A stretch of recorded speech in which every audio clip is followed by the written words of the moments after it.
from his first job in journalism, he's moved from being a sports broadcaster to now being one of the most recognizable faces in Indian television, and someone who has the right perspective on almost every subject. This fellow believes, and honestly for me stands for Swasmay Swarupam Samajya Sarvasvam, which basically is little for oneself and everything for everybody else. He's a great friend, managing editor of special projects, and as they would like to call him in Network 18, he's best known by his name.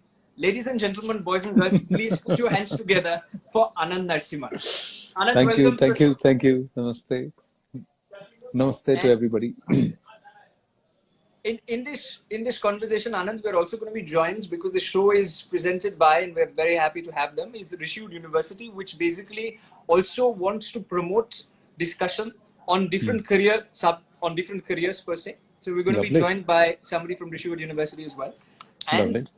But till we have him, let me start with this. If I'm not wrong, you were pursuing sales and marketing right at the beginning, and then you jumped into journalism. Tell us a little bit about that transition and how did that happen?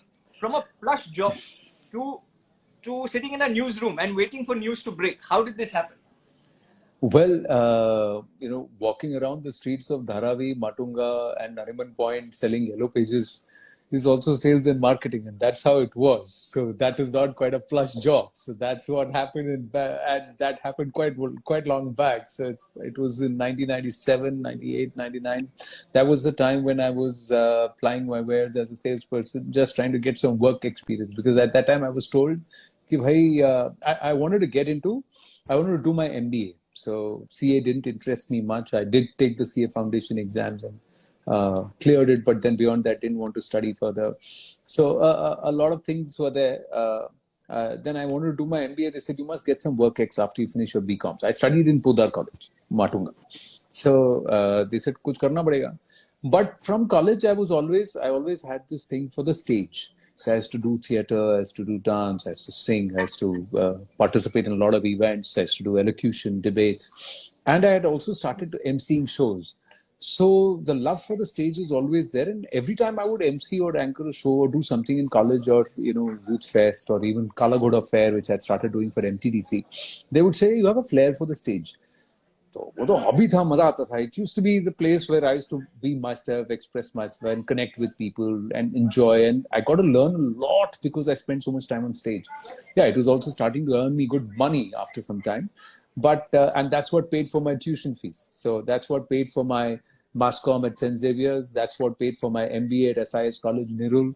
So I paid for my college and I paid for my education by emceeing shows. So I've done more than 500 shows on stage, live shows on stage, before it all stopped. So that's how it happened. So 2001, I graduated from SIS College, Nirul, and then I joined advertising. Tab tak mere ko communications ka bahut tha, and baki sab sales marketing mein jud rahe the. I wanted to join the advertising agency. I remember a conversation with the Asian Paints guys. They said, we'll give you a job. As part of the placement committee, I'd gone to invite them. As students, sir, aa jao. हमारे कुछ resume देख लो, बच्चों को दे दो, हमको भी जवाब दे दो. So then they said कि भाई तुम्हारा रेज्यूमे होगा तो हम आएंगे. तो ऐसे देखिए, मुझे आपकी एजेंसी में काम करना है, मुझे O&M में काम करना है, मुझे आपके साथ काम नहीं करना है. तो ऐसे पागल हो गया. I said नहीं सर, मुझे तो यही करना है. I said वहाँ तो advertising agency you get 50% of the kind of salary that we'll give you, starting salary. You'll not even get up to 50% of that money. Said, nahi sir, mujhe wahi karna hai. My dean was against me, and my principal, he called me and he gave me the choicest of abuses after closing the door on all the other students. Because his second son was also in O&M. He said, I've lost one son to advertising. I can't lose another son to advertising. You can't do this.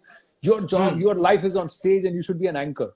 You should be a presenter. You should be working for a channel like NDTV or working for a news channel. That's what you should be doing. I said, sir, that's not my world. And I have paid you lakhs of rupees to study and to become an MBA. So let me get into the corporate world and get back some of that money. And that's what happened in 2001. And then 2005, I won Dream Job, close-up Dream Job. That's another journey, another stumble, bumble, knocked out, but voted back in by the audience. And when I won close-up Dream Job, that was a contest by ESPN Star to look for the next sports presenter, commentator. 5 years into advertising, handling a team of 5 people, a portfolio of 100 crores of the Britannia account, working in Bangalore. After having worked, getting international experience in Sri Lanka and all that, I landed in This is the Singapore plush. as a newbie, as somebody with 5 years of corporate experience, but no understanding of broadcast. And I joined as a rookie at ESPN Star in Singapore. That's what happened. This is the plush job that I was talking about. Okay, see, But, I'll tell you what, any job is plush and any job is fun as long as it's also your passion. See, this is where I'm lucky. I'm lucky because fate, destiny, karma, however you want to call it, put me into a place where my passion has become my profession. Now, there are my elders, my mother, my dean, they all thought my career is as an anchor. I never thought about it. I just had fun doing that. But today I am here where I am and I'm enjoying every moment of it. And it's still my dream job. So that's how it is. no, this is your dream job, and I'm glad that you managed to get your dream job. These 1100 people are yet figuring out, is journalism their dream job? And that is why I'm glad that we have you here. But Anand, the definition of journalism, and tell me this honestly, because you are one of those anchors who may have an opinion, but you give an opportunity to everyone on your show to come in and speak. And I've seen this with the right and the left, and anybody who comes from any walk of life, you give them an opportunity to speak. But sometimes these news debates are more shouting matches and less in terms of actual discussion and conversation. Has journalism changed from the time that, say 20 years ago or 15 years ago to what it is today? When I remember growing up and, watching say a Karan Thapar very differently, or, some of these other people, and now to a journalism where it's more about shouting matches and less about conversation. Do you think that that's happening on TV? Well, let me just put 2, 3 matters in perspective. One is, as far as news or journalism is concerned, fact is mandatory, comment is personal. Okay, so let's understand this. So when you're talking purebred news, you have to stick with the facts. You have to show the facts. But how I understand the fact, half bottle empty, half bottle full. So that's my personal comment. That's my view. Or you'd be part of inside the bottle, you view it from inside the bottle, or you view it from outside the bottle. That's again perspective or comment. That comes in the realm of opinion, editorial, etc. But even there, fact is mandatory. Fact is that there is water in this bottle. Fact is there is air in this bottle. Fact is that part of this bottle is empty, and fact is that part of the bottle is full. I can't get out of all of that. So that's how I believe. Now, whether or not, what should be the format that works? Then times change, tastes change. Do you wear the same t-shirt or the same design and the same style every year, every season? Do you wear the same kind of shoes every year, every season? So facts change, that changes. What happens, which is a party that you like to enjoy? When you walk into a place and there is absolute pin drop silence, everybody is looking at each other and hello, nodding and just focusing on their food and there's no conversation. Well, I will not walk into a restaurant like that because I want a place where I can have some conversation. Khana andar tab jata hai jab baatcheet hoti hai and there is buzz on the table and everybody is interacting. People are participating. You're also looking at 1100 people sending in constantly some feedback, right? You want some reaction. If there is no reaction, you will not enjoy it. You say, "Arey, boring ho gaya, dead ho gaya." So that's what is the taste today. So that taste is a reflection of what we like. You see a restaurant or a family of 10 people or 10 cousins going out together and being quiet. Or 4 people at a party standing there quietly drinking. No, there is noise, there is talk, there is argument, there is exchange. That's what happens. Now, if I manifest that into a television studio, then you say, "Arey, kya fish market bana rakha hai?" Arey, my point is, everybody agrees with varying levels of decibels. So I'm not getting into the loudspeaker debate. But the fact of the matter is that, yes, you want a certain decorum. Some people decide, this is my play. This is how I want to do this. Some people decide, no, this is how I want to treat this. So, Sure. So everybody has their own style of conducting it, is what you're saying, and therefore, and society dictates what is shown on TV. Is another thing that you are also saying. Who's got the power of the remote? No, that is very true, which is very, very true. There is no denying that. Well, let me also at this opportune moment welcome Sahil Agarwal. He's roughly the same age, but he's building a university called Rishabh with the help of Suresh Prabhu, who's this chancellor, and also is trying to push across a thought that young people, irrespective of their career, should put the country first. And that's something that I greatly admire about him. And Sahil, welcome to the show. Thanks a lot, Rishabh. Sorry I got delayed. Pleasure being here, and I'm enjoying the conversation that is happening. let me bring you in. Let me bring you in on this conversation, Sahil, and ask you this. You heard Anand say the fact that he mentioned that how every news anchor or how every show is differently enabled. Some places decibel levels are high and others it's low. But now my other problem sometimes with news shows is this, that how can you tell the true content from the fake content? Because sometimes you're just peddling narratives. And as an educationist, as somebody who's setting up a university, let me ask you this question, saying, do you face the same problem that they face in the newsroom, saying that don't know whether these facts are true or these facts are not true? Or is education in journalism very different from the journalism field as it exists?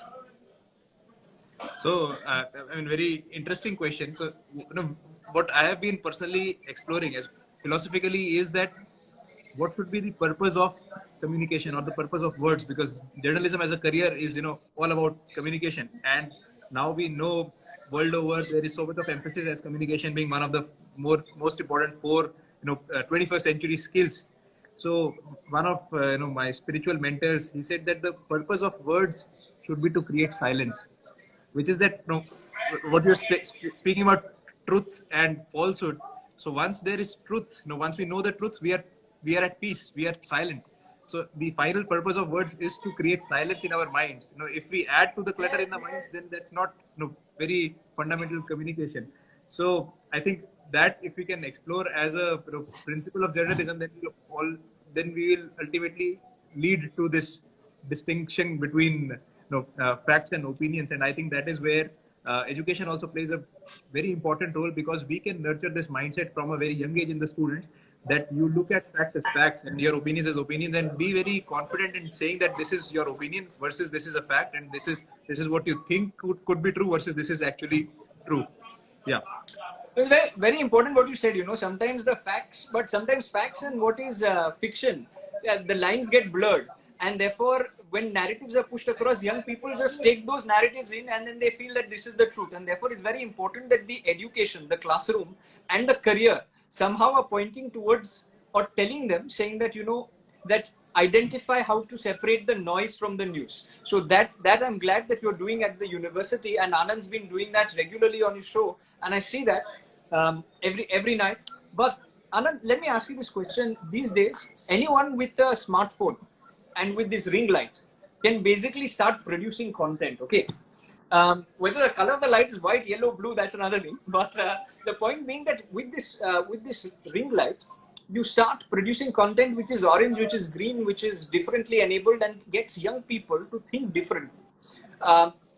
In this, my only problem is that the YouTube university and the WhatsApp universities are taking over the TRPs sometimes of shows that should be watched on news and on TV. And the issue is Gen Z and millennials are more hooked on to Instagram and YouTube than what is being seen on TV. So which is why my question to you is this, that do you feel that time has come for television to change to YouTube? And to that end, what would you tell content creators who are becoming pseudo journalists? Is there a message you have to them? Well, no, I don't have, I don't agree with this whole thing of pseudo journalist, who's a journalist and who's not a journalist, who can be deemed a journalist. I'm sorry, I'm not in that domain to judge anybody. I only have a very simple principle. Like I said, fact is mandatory, comment is personal. So as long as you're drawing that line and as long as you're generating content based on that, you are free to go ahead and express yourself. I will not, I'm sorry, I'm not here to judge anybody, and I don't think anybody should judge anybody. The other aspect is that over time, as technology develops, the medium will change, but the message, the form of the message will also change. That today we are in a generation which likes shorts. So you keep everything 2 minutes, 3 minutes, 5 minutes, short mein samjhao. This has become a societal thing, कि short mein samjhao. So long form एक time था कि भाई हमको आराम से इत्मीनान से समझाओ, लंबा पढ़ा के समझाओ, सब कुछ देखना है. That was different. Today is a generation which wants instant coffee, Instagram, Insta shots, shorts. Everything is like that. one picture, tell me everything. So then automatically the message will also get concise, and people who can keep it. But what happens? Why is it that four people are saying the same thing, but you listen to only one person? Because that person makes it interesting for you. That person is able to captivate you, and he's able to hold your attention, and that person knows how to tell the story. So when you look at anchoring, or when you look at presenting, or when you look at a YouTube video or a content creator, what is the biggest challenge for the content creator? To tell a story in a way that people will watch it. So if the content creator is able to tell a story and is able to be a good storyteller, and is able to create content which people find engaging and want to watch, so that is to the credit of the content creator. As an anchor, as a show, why do you like certain shows and why do you not like certain shows? Because they engage you. They give you something which allow you to get from it. But one thing that you will see is constant. Those who click in the long run, those who are not flash in the pans, and those who are not fly-by operators, are those who always work with facts. Now, how they show the facts and how they represent the facts comes into the realm of opinion or comment. But when they match this together and when they make a convincing argument, that's when they get viewership. That's when they get traction. That's when they get followers. And a lot of people, I tell you, those who keep it simple, they go farther. So what you're basically saying, that you have no problem with content creators who are manufacturing news on social media, as long as the news is based in the realm of facts. If it is factual in nature, there is no problem. And then or if it arises out of facts. If it arises, see, if tomorrow somebody just says, listen, you can build a house in air, and I'll show you how to build a house in air, then clearly it's not factual. It's in the realm of play acting, storytelling. It's in the realm of somebody's personal comment. But if somebody turns around and says, let me explain to you clause number 16 of the UAPA Act, under which Yasin Malik today stands sentenced to life with a heavy prison, 5 years of rigorous imprisonment and a hefty fine, then that's in the realm of fact. And then say, I'm now going to challenge this because this is unfair or this is fair. Or if somebody sets up an argument saying that people want 124A, the sedition law, to go because you cannot charge anybody and everybody for sedition. But then what happens to the likes of Yasin Malik? What do you charge them under? What is the punishment for Deshdroh? Can there be a minimum and a maximum punishment for Deshdroh? Because Deshdroh is Deshdroh. And let's have a conversation on that. See, this is a fact-based argument, and you can have a point of view either ways. Appreciate that, and appreciate you utilizing the current context of what's happening out there. But to that end, Sahil, content is going to become shorter. Journalism is going to become more and more different. The learning pedagogy in schools of journalism also should change. You're building a university, but the students who come out of the university, of course, some will get the opportunity of working, say, hypothetically with an Anand Narsimhan someday all of these wonderful anchors. But at the same point in time, others would also become content creators and produce their own news.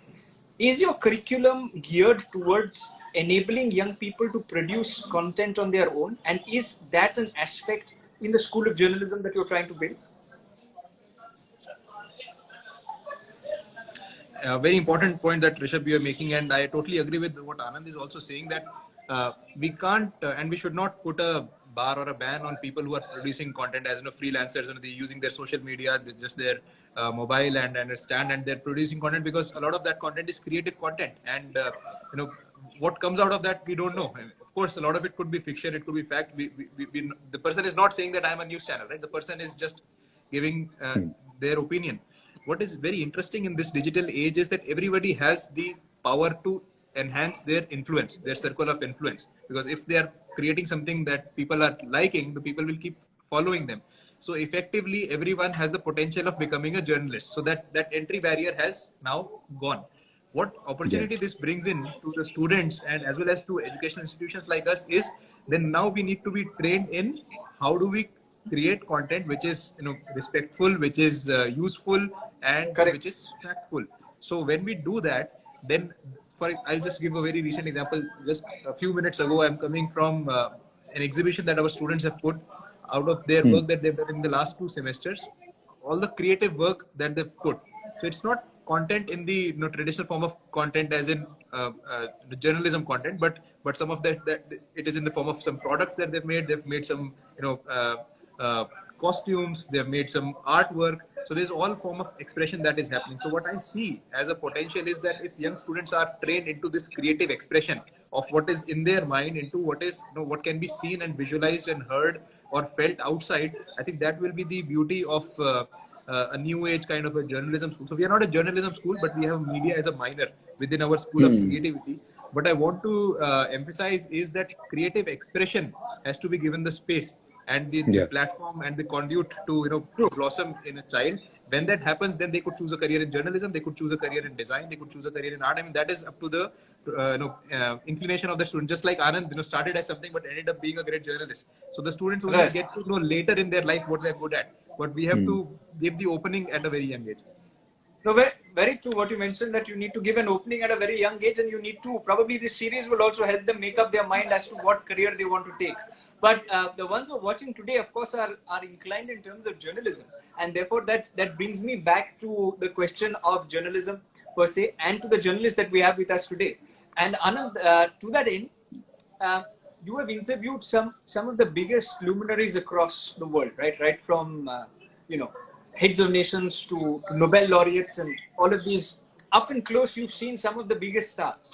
And let me ask you this question, saying that, as an organization, we've also had the good fortune of the many luminaries that you've interviewed on. You've been up and close with all of these people. One of the biggest perks of journalism, and I sometimes envy you, is you are sitting someday in Davos, in another day you are in the United Nations, the third day you are in the Indian Parliament, fourth day you are on Air India 1. What's the biggest perk of being a journalist? Like, what keeps you going? What's the highlight? What keeps you going in the field of journalism? Because, I think every day is a new day, and you're continuing to learn, continuing to explore, continuing to engage, and continuing to be a storyteller. So it's just that I love doing something. So why would I look at why am I doing it if I love doing it? So it's just that. So and then like I said, it's you look at yourself as a river which is flowing. So every path, every curve, every turn is different. So that's what it is. So you till the time you reach at the end of the day, you reach the Mahasagar. You've got a journey and you're just flowing. You just go with the flow. So that's where the whole term comes. It's also got a Sanatan root to it, but or a philosophical root to it. That when you say go with the flow. So, but that's exactly what it is. So I'm not getting my every day saying आज मुझे किसका interview करना है और मुझे क्यों करना है. Yes, there are आज मेरे इसमें क्या है? No, of course I'm getting up and saying what's my plan for the day, what are the stories, what is it that I can do or I need to do, how do I explore myself, how do I expand creatively. All of these things are there, but you're not doing it for the perks of going to some place or not going to some place. You're going for the story. So you look at what's the story going to be.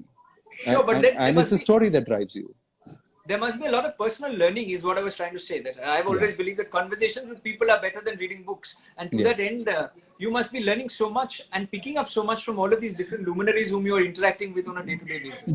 There is only one single underlying aspect. There is no substitute to hard work. These are all people who have reached where they have because they have not compromised on hard work. And they have all put in the hard yards. And I have seen it by experience that those who get their rise to fame in a flash, they also fall in a flash. It's those who go inch by inch, step by step, day by day, week by week, year by year. These are the ones who actually stay and sustain. And all of them are voracious as far as learning is concerned. So they will read, they will listen, they will watch. But at all points in time, वो कहते हैं ना ज्ञान चक्षु उनके हमेशा खुले रहते हैं. Always absorbed. They're like a sponge, always wanting to learn, and that's what keeps them going. And they are driven. They're all driven. They don't look for motivation from outside. They're all self-driven people, all of them. And I think that's the standard common takeaway from all of them. You answered my next question before. This is one of the perks of being a journalist. You know what's coming next. I was going to ask you, saying, what have you picked up from all of these luminaries? But you answered it yourself. And there's Gaur Gopal Das, who's watching us live. Namaste, sir. Good to see you. Gaur Hare Krishna. Hare Krishna, Gaur Gopal Das. Yeah, no. So, but Anand, you mentioned a very interesting point, and let me just ask you further on that. You said that all of these people have one thing in common, which is all of them persevere and work really hard, right? And to that end, they're constant learners. My question to you is this: all of these people who are here are wanting to be journalists, or at least interested in being journalists. And to that end, when they're preparing for interviews, uh, when they're preparing for life in terms of media as a career, what is that one advice you would give to your 16, 17-year-old self? If you were interested in journalism at 16 and 17, what would you tell those 16, 17-year-olds saying, how should you prepare for the future? Just break it down to saying, like I said, keep it simple. What do you need to be a good storyteller? You need to have the power of language. You need to have the ability to befriend the camera and make the camera your friend. You need to be able to communicate or reach out to people. In the sense, you need to be able to connect. So connect is one aspect. But more importantly, you need to have the script for the story. So you need to have your fact, and you need to have done to write the script. You need to have done your research. So these are the 5 aspects, pillars, which you need to constantly work on. So it's the business, the art of communication. So you have to have your language in place. Now, and I am somebody who believes that you need to look at languages beyond English. See, it's a travesty that, your generation, my generation, and also the generation after you, Rishabh, is all engaged in thinking, talking in English. When we want to speak in Hindi, we are actually thinking in English and translating into Hindi. It's a travesty. As a Bharatiya, I feel that, no, this is the biggest brainwashing that could have been done.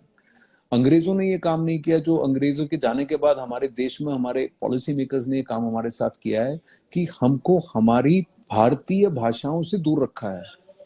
I would have wanted that 3 languages should have been mandatory and the 3rd language should have been English. The first 2 languages should have been our Matrabhasha and one more Bharatiya Bhasha, which would have perhaps become the link language eventually. Which would have been actually in true sense been Hindustani. That is where we would have connected. What you said is also very aptly put, but I'm not going to get into the language debate because that's another subject. No, I'm not talking about imposition. I'm just saying that what happens is today we are all brown people who walk and talk and dress like English people. That's what they have left us with. That आप बता रहे हो बिल्कुल सही है, that the conversation should have been, the colloquy should have first been in Hindi and in Sanskrit in mother tongue, and then after that in English. And I concede that in school, if we had the opportunity, we always had Hindi as the 2nd or the 3rd language. I think we were given... See, Rishabh, sorry to interrupt you. We've got about 1,040 people. How many of us can actually read, write and speak our mother tongue? And how many of us can read, write and speak another Indian language? That itself is a reflection. Versus how many of us already know how to speak fluently in a foreign language, which I think is the Indian education system, which is changing dramatically, and which is why I must ask the educationists with us out here, saying, Sahil, these kinds of conversations, now, Sahil, these kind of conversations and this kind of thought is now the Indian school of thought, is fast entering newsrooms, is fast entering universities. But one of the common links that I've seen is that as a 16, 17, 18-year-old myself, I really valued these kind of conversations because it would open up my minds to 100 things, plus an internship with these kind of people. Like, of course, it's difficult to get hold of Anand, but I'm saying in the newsroom with this Indian school of thought, don't you think that even in your university as a whole, do you have plans basically for having internships and experiential learning for your interns, for your students to become interns elsewhere and absorb that Indian school of thought? Because it will only come with colloquy, it will only come with conversation per se. Totally agreed. And in fact, we are quite aggressive on this thing when it comes to project-based or experiential learning. Now, in this context of conversation and in the Indian school of thought, I'll give a small example. There is a form of debating called the Purv Paksh style of debating, and this is the style of debating that Adi Shankaracharya and Mandan Mishra, they debated in this form at the Kumbh Mela. And the rule was that whoever wins in that form of debate, the other person has to then become a student of the person who wins. And what is the form of debate? That's the most interesting. So It's not a news. And Anand, sorry for saying that, but it's not a No, news no, article. absolutely. It is, Absolutely. it is not to prove something which is right. It is rather both the parties in the debate, they are trying to seek something higher, which both of them don't know. So what happens is, if I and Rishabh are debating, first I'll put in my point of view, then Rishabh will put in his point of views, then I have to summarize what Rishabh wants to say. Rishabh has to summarize what I want to say, and we both have to agree that we have first understood each other. Because till the time we have understood each other, there is no point of debating further. What is happening today in the debates is we have not understood or even heard the other person before, and we keep saying our point. So once we have understood what each other have said, and we have agreed that yes, we have understood what we want to say, then we go into debate. We find out what are our points of agreement, what are our points of differences, and how do we resolve those differences. And then finally, we declare one of the person as the winner, and the other person then becomes their shishya. That is how Adi Shankaracharya used to debate with all other scholars. That's just and what so why I told the story is we actually did a program where we went to the Nehru Center in London, by the Indian High Commission. It was managed by the Indian High Commission, and we invited the students from London to come and debate there, and they debated in the Purv Paksha style. And their parents were there, their teachers were there, and they saw it live. And that was such a fascinating experience because it was a new style of conversation where we are not Yeah. fighting each other, we are not shouting, but we are trying to seek something higher than us. So that is the kind of experiential learning that we want to promote. So you change it from the Oxford style of debating to the Indian style of debating, which is Exactly. what it should be. And I'm glad to hear of that same of that entire experience that your students had. And I really hope that more people also get that opportunity. But and that's something that we're trying to promote at I.I.M.U.N as well. That the Indic school of thought and the fact that we should go back to our grassroots. Let me end this, however, before it becomes a very heavy conversation on Bharat and India, which then which is a But tell very me enjoyable, something. No, which but is a tell me, very why is the enjoyable conversation. conversation about Bharat or India heavy? No, which I'm saying is a very enjoyable conversation, but we'll digress from the main topic of journalism. So I think today we've had our plate full of a lot of knowledge and a lot of fun. You've Yes. managed to combine both humor and also a lot of knowledge. We've gone from the Anglicization of journalism to hopefully the Indianization of journalism in the years to come, and that's something that I would like to end this conversation on that note. That from the classroom to the career, we move from the Oxford style of debate to the Adi Shankaracharya style of debates, and we move from one Doordarshan to now the gamut of news that we are getting through this buffet of channels, which hopefully will present less masala, more content, and at the end of the day, like you said, the remote is in our hand. So that's the best part about journalism in one way. But yes, Anand, I'll let you have the final say because you're the journalist, so it's best that I'll let you No, have the no. final word. I just love the conversation, and I just wanted to say thank you before you logged us all out. I just wanted to say thank you to everybody for listening patiently and for having me, and my namaste and greetings to everybody. That's all I wanted to say. Thanks so much, Anand. Thank you for doing this, and thank you, Sahil, for joining in as well. Thanks a lot, Rishabh. Thank you. Thanks, Bye Anand. bye. Bye. Wonderful hearing.